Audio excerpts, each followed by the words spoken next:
Well, I think you know what this right here means. We're back in Chicago, Illinois, and I'm not alone this time. This time I've got London with me, and not just London, but the whip. We've got the car, Old Faithful, that brought us all the way to the Windy City. This is Old Route 66, or I should say half of Old Route 66. That is the eastbound traffic. The westbound traffic is a different street, another block. And today we're reaching the end of a journey, but the beginning, in another way, of another journey. Obviously, we live in California and we're standing here in Chicago, which means in a little bit, we're gonna have to head westward all the way back home, which by itself is one incredible journey. But you know what? Right now, we're not even going to think about that. What we're going to think about is Chicago, Chi-Town, the Windy City. All right, well, we've turned down and come down to West Adams Street. This is where, if you're starting from Chicago, Route 66 begins just down there. But for us, coming upstream, this is where the journey ends. This is gonna be quite strange. By the way, we did already drive the car past it. This is going to be quite strange for me because for the last 20 days, essentially, 19 days, every single thing we've looked at in 8 different states, in all kinds of different cities, in all kinds of different environments, whether you're talking about the lush green of the Ozarks or the prairies or the Texas plains or the desert, we've been saying Route 66. Oh, here's this thing on the side of Old Route 66. Well, here's this Route 66 hotel. And now that is all going to change for us. This is the last time we're going to have occasion to talk about it for a while. And obviously, this was a very special trip because it was partially, if not wholly, about bringing my son down my favorite highway, as I always call it. It's not really a series of roads or even one road. It's really an excuse to go out and have an adventure. And so Route 66 is my favorite MacGuffin, my favorite excuse. And to bring my son down my favorite road in the country all the way to the end has been pretty darn incredible. Now, I am obviously not done with Route 66, but I don't know when I'm ever going to be able to do it with London at the same time. You're going to be 18 next year. You might have a wife, you might have children, you might have a job, you might move to the moon, you might go off to college. We might never have time to do something like this again, much less specifically this, going down Route 66. So this whole thing has been kind of a dream. It kind of makes up for years of trips we wish we could take, but for one reason or another, we couldn't. Oh, look at the honking. Very different than being out in the middle of an old 1926 stretch of Ghost Road out in Oklahoma, huh?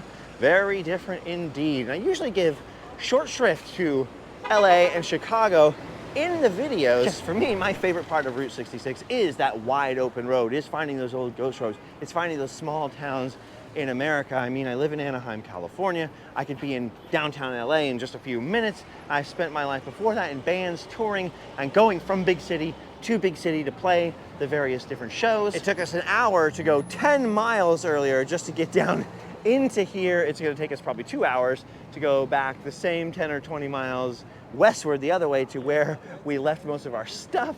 So it's just very different from the fun part, quote unquote, to me. Although I do like Chicago. I spent quite a bit of time here when we used to go on tour, mostly on the north side of town, but it's a cool city. It's a very cool city. Literally, this is the first time I've worn pants in weeks because we've been in a heat wave the entire way down here. And finally, we woke up this morning and said, oh, it's a little chilly outside. Thanks, Chicago. Give us a fresh breeze as a reward for suffering all across the country. We're almost there, guys. We're almost to the end of the journey now. We got to cross under the L train tracks. We got to pass all the little eateries and all the spots. I think there's a big festival going on or some kind of big pride event going on downtown. So there's people all over the place, but it's Sunday, so you don't have as much traffic downtown, which is nice. But dude, this is pretty crazy. Now, I became sort of well known for Route 66 stuff. In 2017, I did an epic LA to Chicago to LA series down Route 66. At the time, it was the longest documentary series ever made on Route 66. I think the record's been broken now by people who just spend their entire time and their entire channels and everything only going up and down Route 66. But at the time, it was sort of a big deal. It's still an epic adventure. You can still watch the whole thing. And I felt like I was rushed on that trip. I felt like I couldn't cover everything and I couldn't quite see all the stuff I even wanted to see, and I felt pressed for time that whole time. And that was 40 days, at least 40 days to get to Chicago on that trip, not counting a couple of days off. And this time, we made it in only 19. So you can imagine how much pressure I was feeling, how rushed and like, oh, London, I wish you could see this, and I wish we could stop and spend the night here and sit by the old railroad tracks and watch the train coming along. But actually, towards the end of this trip, I don't know about you, but I felt like, oh my gosh, how many weeks has it been? 3, 4, 5, 6? It felt like we crammed so much stuff in. We went so fast that, I don't know about you, but my brain is so full of this town's history and that town's history and this hotel's history and that neon sign. What about you? Yeah. A little bamboozled? A little overwhelmed?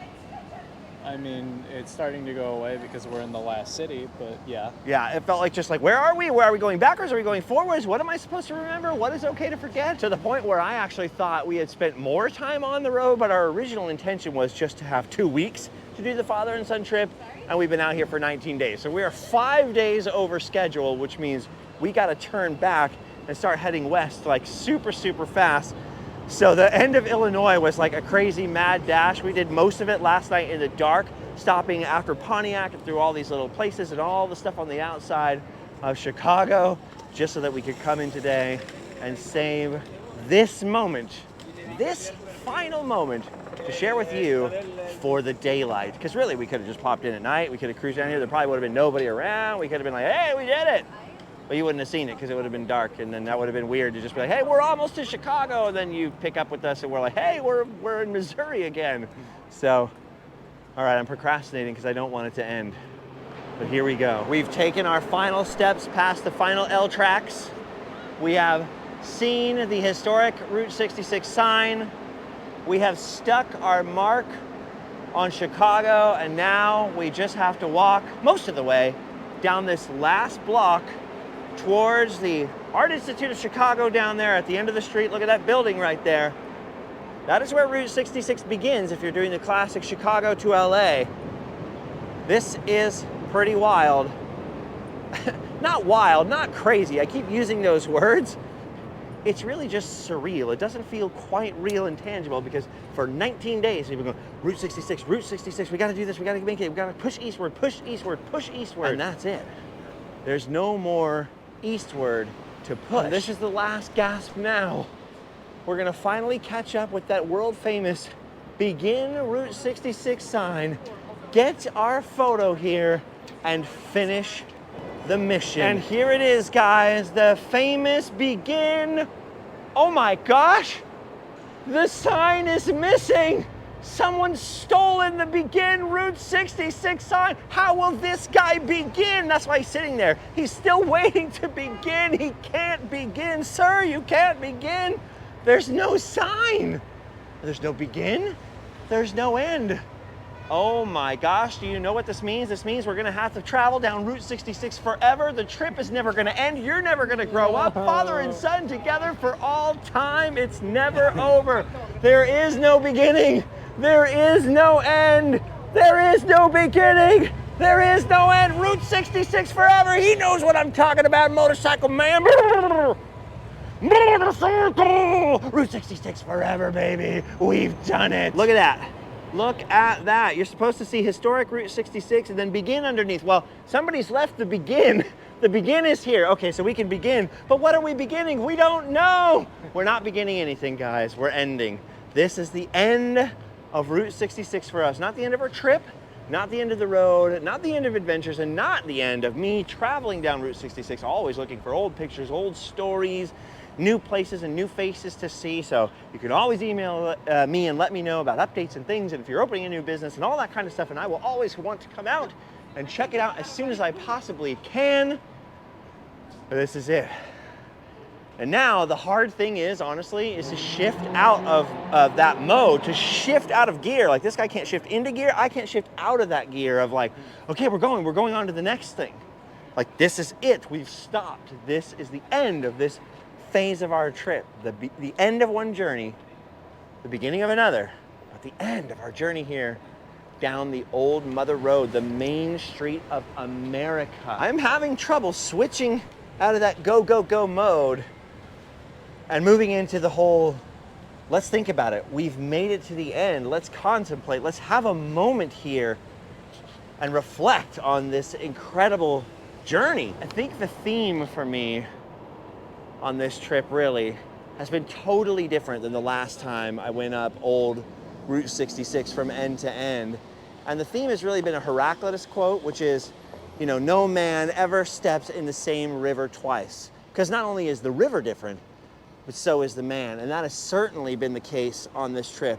I mean, the route has changed so much pre-COVID and post-COVID, and also just since the last time I went down it. So many historic buildings have fallen down, so many things have disappeared, but at the same time, so many new places have popped up, so many new faces have come out of the woodwork to do preservation work and to build new things. And so that was sort of the most surprising part for me, just in terms of the actual route, is how much has changed, how many new things have opened, how many old classics have disappeared. Whoa, whoa, whoa, whoa. Speaking of new things, I see something right over here that might help us. It looks like right here where Michigan Avenue and Adams Street collide, the very beginning of old Route 66 if you're going west, or the end for us if you're coming east. It looks like here, right next to the very intersection, they have put a new sign. Look at that. And they finally put it up so high that you can't actually get stickers on it. Well, apparently I'm wrong, because people have, so they've obviously shimmied up the pole. You can't stop a good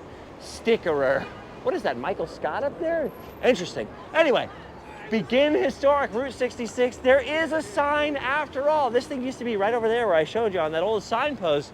So there you go, a perfect illustration of what I was saying. A man never steps in the same river twice, because he is not the same, and neither is the river.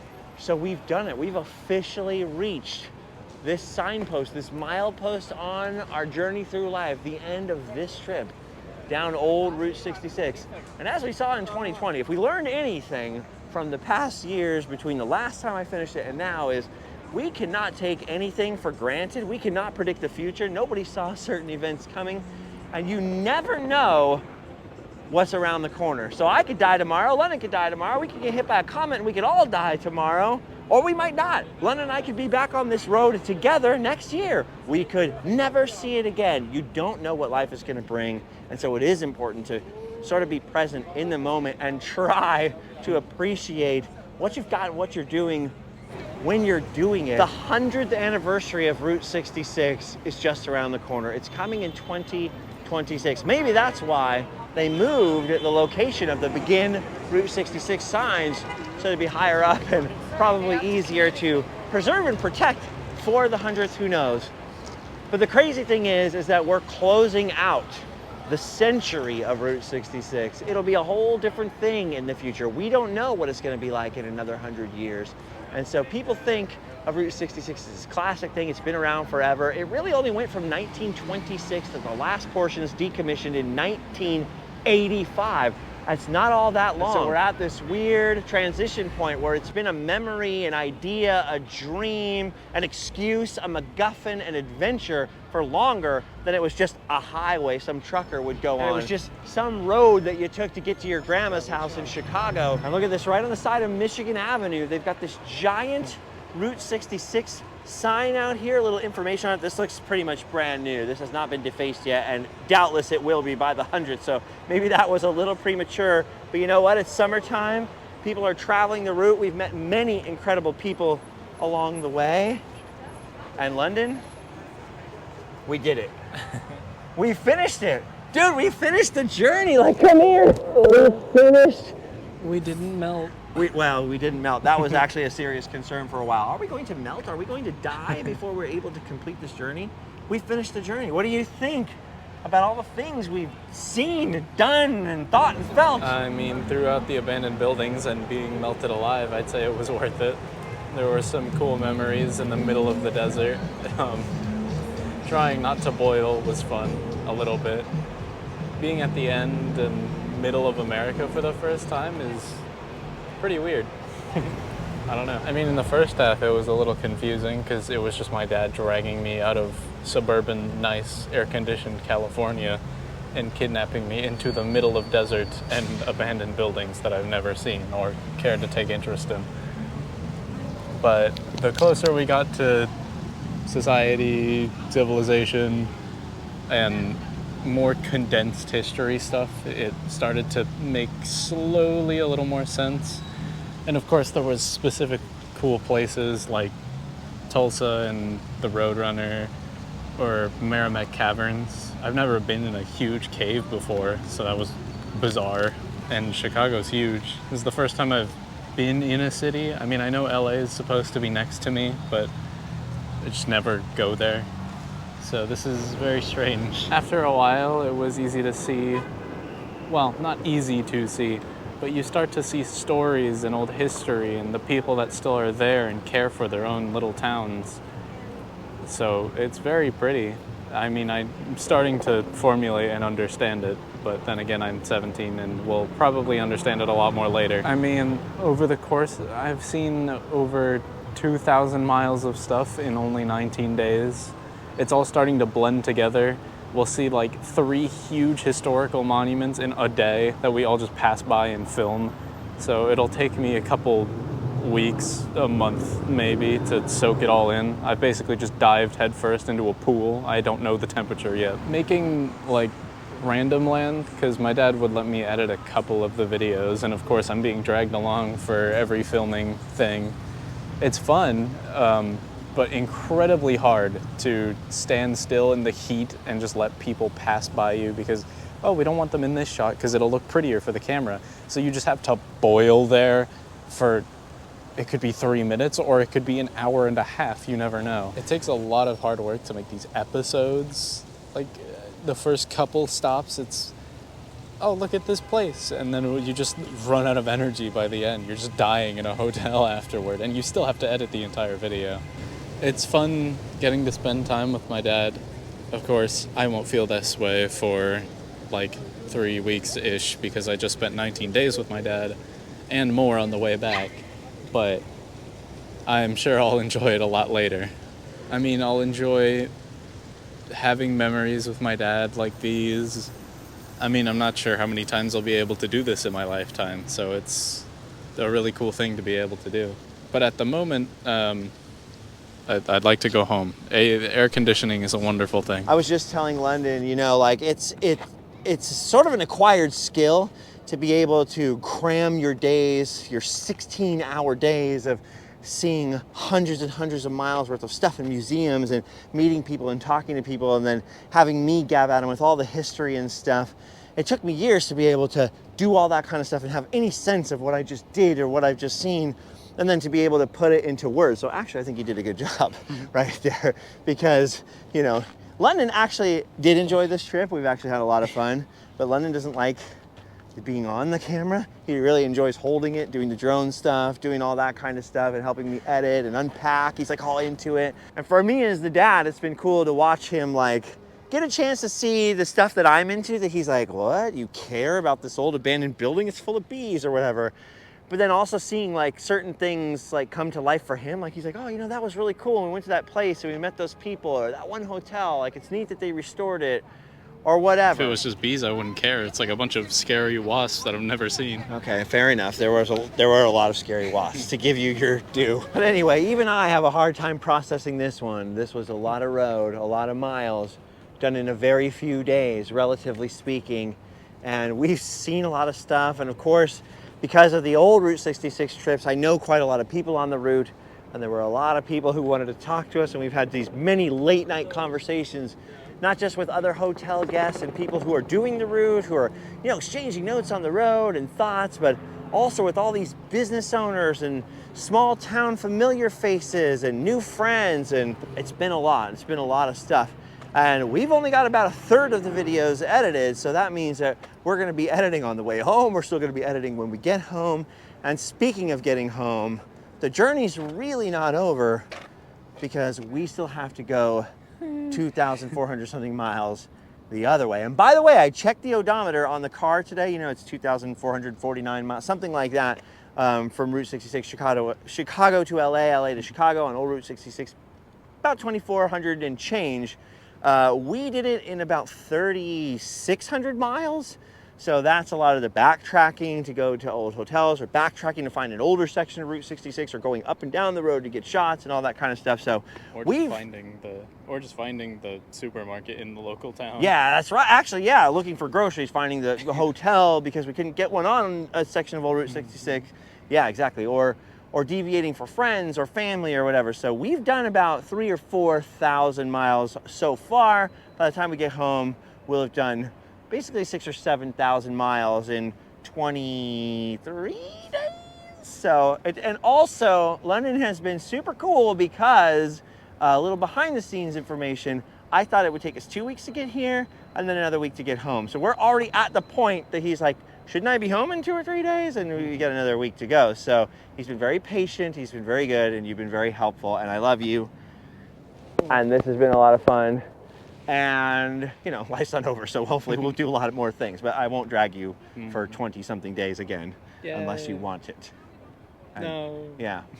You'll want it after you have your own kid, and you're like, you know, I miss doing all that cool stuff with my dad. Hey, Dad. And then I'll be busy, and you'll be busy, and the cat's in the cradle and the silver spoon. You ever heard that song? Yeah. You have? Oh, so you understand what I'm talking about. The cat's in the cradle. But you didn't hear Take It Easy. He never heard Take It Easy until I took him to stand on the corner in Winslow, Arizona, and then I had to play him the song. Such a fine sight to see.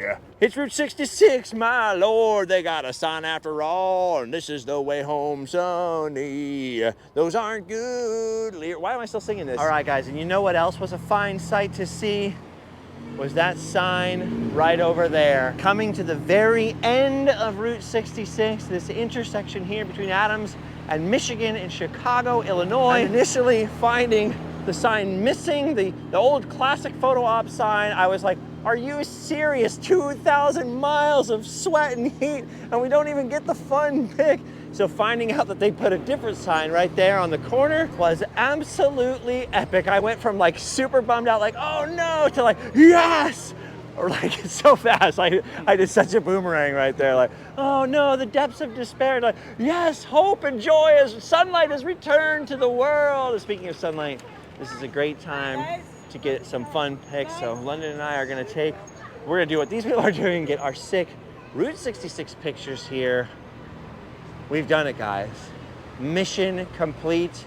Los Angeles to Chicago, Route 66 father-son trip of a lifetime, finished. All right, guys, it has been one incredible journey, but don't forget, the journey of Randomland, well, that's never over as long as I've got breath. We really want to thank you guys for coming with us on this trip, for making this trip possible. All of you guys who supported on Patreon, all of you guys who have bought my new book, Tales from Randomland, or checked out our merch store. Most especially, we want to thank all of you guys that have watched these videos, watched them to the very end, and shared them with one or especially two of your friends. Help to get them out there. It looks like a new journey is about to unfold as we make our way back. But as for Route 66 together, that journey is over. We've done our duty. We can go home and sleep well. Oh, you thought we were done, and I thought we were done too. But then it turns out where we were spending all this time talking to you over on this bridge and hanging out and standing here at the end of the road that we took to end Route 66.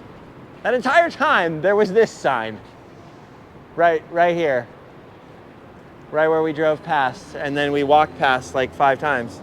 And then when we ended the video, we came all the way over here, and then we were walking past here. And London went to the car, and then I was walking around just a little bit more, filming the little morning announcements for Patreon.